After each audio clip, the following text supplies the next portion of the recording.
नमस्कार, मैं हूं रत्ना और आप देख रहे हैं सी न्यूज भारत। वक्त हो गया उत्तर प्रदेश बुलेटिन का। बात होगी बिजनौर की, जहां श्री राम बारात का भव्य आयोजन किया गया। और इसी के साथ बात होगी हापुड़ की, जहां 3 शातिर ठगों को गिरफ्तार किया गया है। साथ ही बात होगी शाहजहांपुर की, जहां एक घर में मगरमच्छ के घुस जाने से हड़कंप मच गया है। और ऐसी तमाम खबरों पर विस्तार से करेंगे चर्चा इस उत्तर प्रदेश बुलेटिन में। खबर बदायूं से है, जहां बिलसी में बूंदी के लड्डुओं में कीड़े निकलने के मामले में कार्रवाई। खाद्य सुरक्षा विभाग की टीम ने बिलसी में एक दुकान से बूंदी के लड्डू का सैंपल लिया। खाद्य सुरक्षा विभाग की टीम छापेमारी से अधिकतर दुकानें हुई बंद।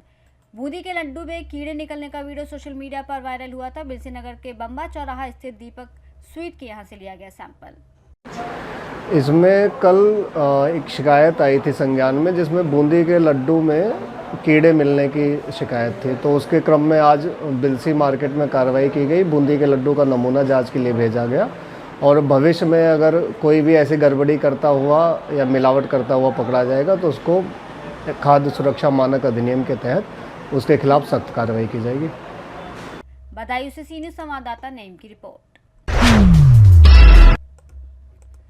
आदर्श नगर पालिका परिषद के अध्यक्ष डॉक्टर धीरेन्द्र प्रताप सिंह धीरू ने जनहित में एक और सराहनीय कदम उठाया है।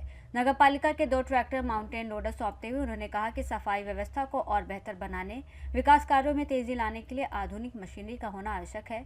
नगर पालिका परिसर में आयोजित एक सादे समारोह में चेयरमैन ने ट्रैक्टर लोडरों की चाबियां कर्मचारियों को सौंपी। उन्होंने बताया कि ये लोडर कूड़ा उठाने, निर्माण सामग्री लाने ले जाने, जमीन समतल करने जैसे कार्यों में सहायक सिद्ध होंगे। डॉक्टर धीरेन्द्र प्रताप सिंह ने कहा कि नगर पालिका की कार्यक्षमता बढ़ाने के लिए निरंतर प्रयास किए जा रहे हैं। आधुनिक संसाधनों के उपयोग से न सिर्फ कर्मचारियों का परिश्रम कम होगा, बल्कि शहर की स्वच्छता और सौंदर्यीकरण में भी सुधार आएगा। चेयरमैन ने यह भी बताया कि आगामी समय में और भी मशीनरी उपकरणों की खरीद की योजना है, जिससे नगर के नागरिकों को मूलभूत सुविधाएं और बेहतर मिल सके। बलरामपुर से सी न्यूज संवाददाता संदीप सक्सेना की रिपोर्ट। हल्द्वानी के भोजीपुरा स्थित राम मूर्ति मेडिकल कॉलेज के सामने चल रहे शेरे पंजाब ढाबा का संचालन एक मुस्लिम व्यक्ति द्वारा किया जा रहा था, जिसने अपनी पहचान छुपाई थी। बजरंग दल के कार्यकर्ताओं ने जब ढाबे पर खाना खाया और बारकोड से पेमेंट किया तो असलियत सामने आई। इसके बाद बजरंग दल ने ढाबे के बोर्ड को हटाते हुए विरोध प्रदर्शन किया। पुलिस भी मौके पर पहुंची और हंगामे के बीच संचालक को हिरासत में ले लिया। ढाबे में भगवान शिव की मूर्तियों पर पेंट भी किया गया था। ये पूरा मामला थाना भोजीपुरा का है। बरेली से सी न्यूज संवाददाता मुकेश सिंह की रिपोर्ट। शेरकोट में श्रीराम बारात का आयोजन बड़े ही धूमधाम और हर्षोल्लास के साथ किया गया। बुधवार को द्रौपदी मंदिर से शुरू हुई श्रीराम बारात का शुभारंभ डॉक्टर एनपी सिंह ने फीता काटकर किया। बारात में डीजे पर बज रहे धार्मिक गीतों पर युवक नृत्य करते चल रहे थे, जबकि मनमोहक झांकियां लोगों को अपनी ओर आकर्षित कर रही थीं। नासिक महाराष्ट्र से आए आकर्षक ढोल नगाड़ों के साथ बारात की शुरुआत हुई।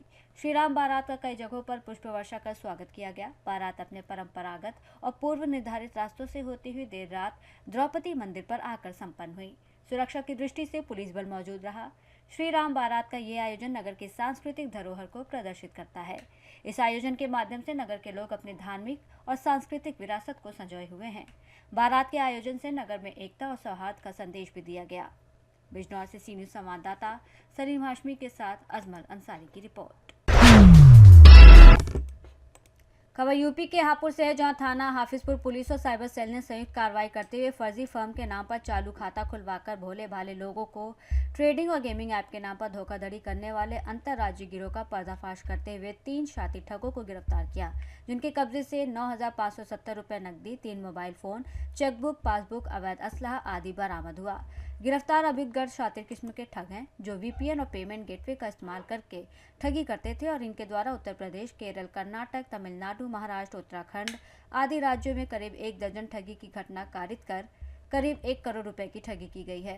और हाफिजपुर पुलिस द्वारा इन शातिर अपराधियों को गिरफ्तार किया गया है। किस तरह की घटनाएं कारित करते थे और अब तक कितने लोगों को ये अपना शिकार बना चुके हैं? देखिए, साइबर सेल और हाफिजपुर थाना, इन दोनों ने बहुत ही सराहनीय काम किया है और ये सरकार की तरफ से पहल है। ये मैं आपको बताना चाहूँगा, एक नेशनल साइबर क्राइम का एक रिपोर्टिंग पोर्टल होता है जिस पर जांच आती है और उस पर ये चीज़ों का आकलन करने इस तरह के टूल्स हैं जिससे पता चलता है कि कौन से अकाउंट्स इस प्रकार की एक्टिविटी में शामिल है ज़्यादा।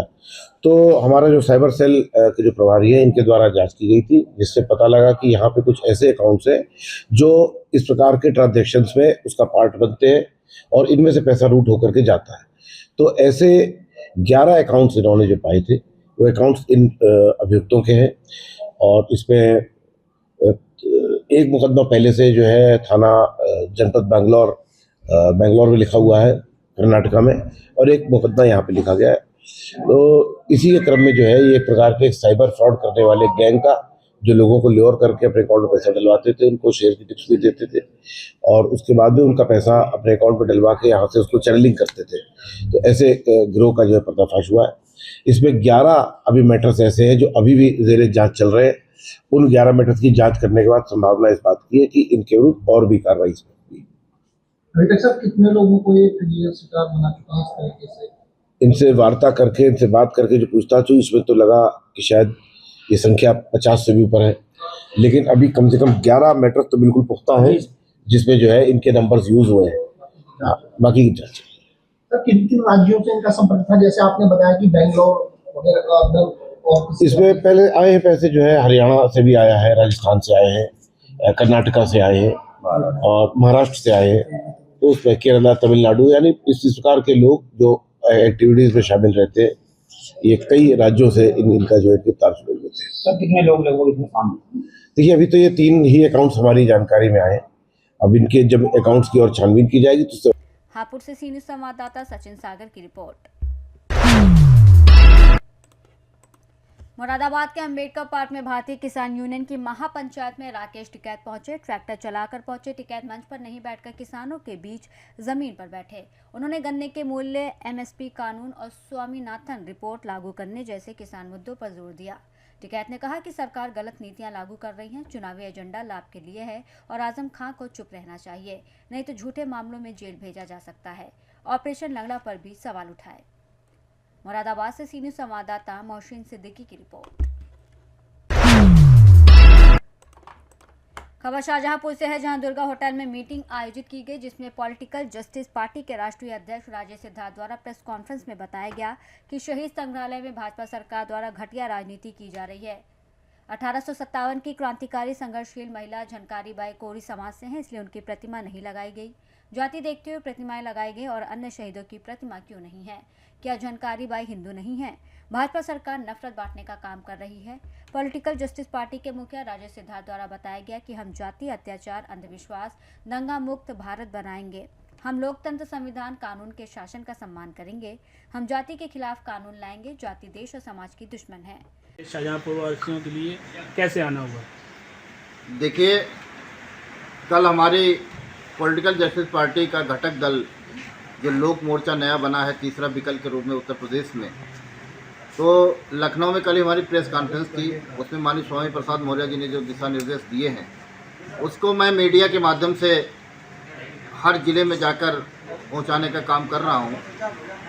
शाहजहांपुर में एक सबसे बड़ी विडंबना है, मैंने देखा एक दिन मैं यहाँ पे जो शहीद संग्रहालय बना है, शाहजहांपुर जो है वो शहीदों की नगरी कही जाती है, शहीदों की नगरी है।